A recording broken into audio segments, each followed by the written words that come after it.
అందరూ భయపడుతున్నట్లుగా జరిగింది. Iran America యుద్ధం ముగింపు వచ్చిందంటే చాలామంది సంతోషించారు. సరేలే కనీసం 3 నెలల వరకైనా ప్రశాంతంగా వ్యాపారం చేసుకోవచ్చు, ఈలోగా ఎక్కడో అక్కడ సర్దుకోవచ్చు, ముఖ్యంగా చమురుని తీసుకురావచ్చు ప్రజల అవసరాలకని భారత్ లాంటి దేశం చాలా దేశాలు అనుకున్నాయి. కానీ వీళ్ళు ఏం చేశారు? వారం రోజులు 10 రోజులు కూడా గడవక ముందే ఒకరి మీద ఒకరు కత్తులు దూసుకుంటున్నారు. ఈ ట్రంప్ ఇప్పుడు ఏమంటున్నాడంటే ఆ నౌకలు ఏవైతే హార్మోజ్ జలసంధిలో నౌకలు వస్తాయో అవి ఆ యొక్క సరుకు విలువలో 20% టోల్ కట్టండి, మీకు ప్రశాంతంగా ఈ యొక్క హార్మోజ్ జలసంధిని దాటిస్తామని చెప్తున్నాడు. లేదంటే ఐఆర్జీసీ ఇరాన్ మిగతా దళాలు చేసినటువంటి దాడిలో నాశనం అయిపోద్ది, 100% నాశనం అయిపోయేదానికంటే 20% మాకు టోల్ కడితే మీకు ప్రశాంతంగా అన్ని పనులు చేపెడతామని ఇప్పుడు భయపెడుతున్నాడు.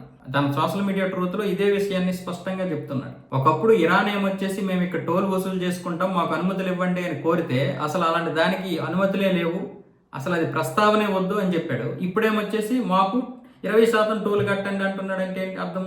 రేపు పొద్దున ఇరాన్ కూడా ఇదే విషయం చెప్తుంది. అమెరికా అక్కడ నుంచి వెళ్ళిపోయిన తర్వాత ఎప్పటికైనా హార్మోజ్ జలసంధి ఇరాన్ చేతికే రావాలి.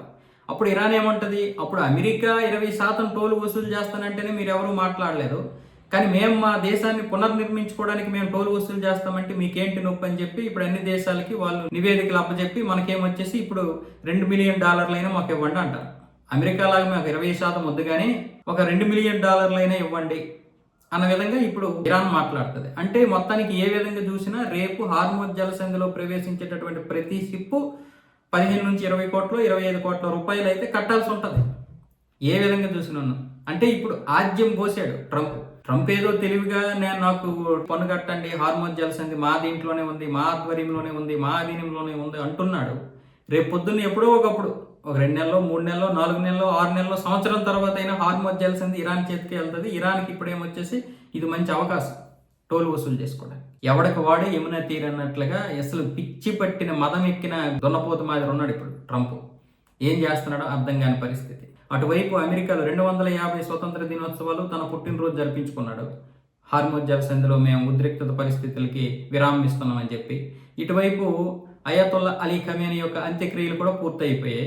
అంటే ఈ 2 దేశాల లక్ష్యాలు అవే. మొదటి అయిపోతే తర్వాత మళ్ళీ యుద్ధం చేయాలని అమెరికా అదే చేసింది. ఇప్పుడు 250 స్వతంత్ర దినోత్సవాలు అయిపోగానే ఇరాన్ మీద దాడి చేసింది. ఇరాన్ మీద దాడి చేయడానికి ప్రధాన కారణం ఏంటి అంటే ఇదే.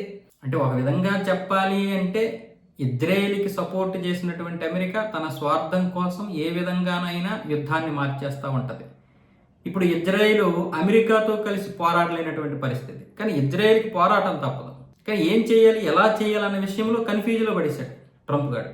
ఇలాంటి వ్యక్తులు పరిపాలిస్తే ప్రపంచం నాశనం అయిపోద్దనడానికి ఉదాహరణ ఇప్పుడు ట్రంప్.